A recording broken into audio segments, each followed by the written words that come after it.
సంగణపతి అని కూడా పిలువబడే లార్డ్ గణపతి హిందూమతంలో అత్యంత విస్తృతంగా ఆరాధించబడే దేవతలలో ఒకరు.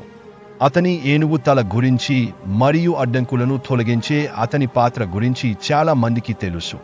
అతని గురించి అంతగా తెలియని కొన్ని వాస్తవాలు ఇక్కడ ఉన్నాయి.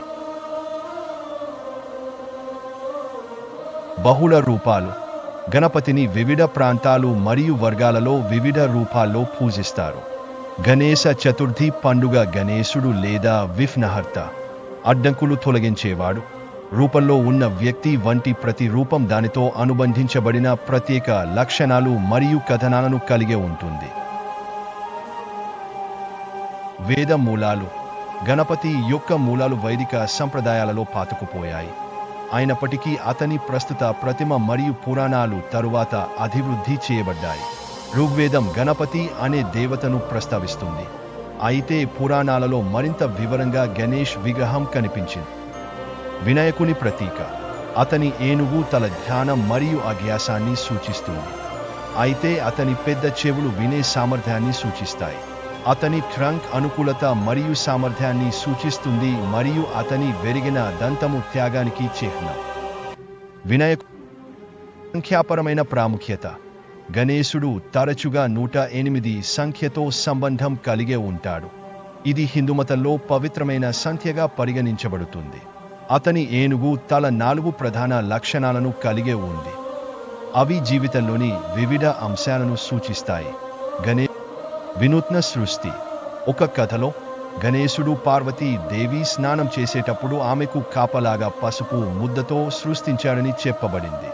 అతని సృష్టి దైవిక జోక్యాన్ని కలిగి ఉంది, అతనిని ఒక ప్రత్యేక మూలం కలిగిన ఏకైక వ్యక్తిగా చేసింది.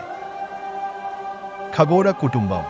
గణేశుడు శివుడు మరియు పార్వతి కుమారుడు, మరియు అతని తోబుట్టువులలో కార్తికేయ, యుద్ధ దేవుడు, సరస్వతి, జ్ఞాన దేవత మరియు లక్ష్మి, సంపద యొక్క దేవత ఉన్నారు. కుటుంబ డైనమిక్ వివిధ పురాణాలలో ముఖ్యమైన పాత్ర పోషిస్తుంది. సాంస్కృతిక ప్రభావం. గణేశుడి ఆరాధన హిందూమతం దాటి విస్తరించింది. అతను బౌద్ధమతం మరియు జైనమతంలో గౌరవించబడ్డాడు మరియు థాయిలాండ్ మరియు ఇండోనేషియా వంటి ఆగ్నేయాసియాలో కళ మరియు సంస్కృతిని కూడా ప్రభావితం చేశాడు. విఘ్నేశ్వర అంశం. కొన్ని సంప్రదాయాలలో గణేశుడిని విఘ్నేశ్వరుడిగా ప్రత్యేకంగా పూజిస్తారు. అతను వివిధ ప్రయత్నాలలో అడ్డంకులను తొలగించడానికి పిలుస్తారు.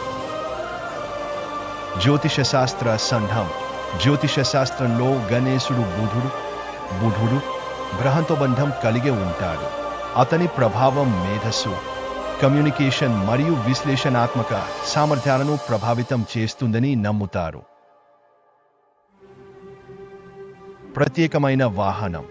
గుర్రాలు లేదా సింహాలు వంటి అంశాలు గణపతి భగవానుడి పాత్ర యొక్క గొప్ప మరియు బహుముఖ స్వభావాన్ని మరియు వివిధ సంప్రదాయాలు మరియు అభ్యాసాలలో అతని లోతైన ప్రాముఖ్యతను హైలైట్ చేస్తాయి.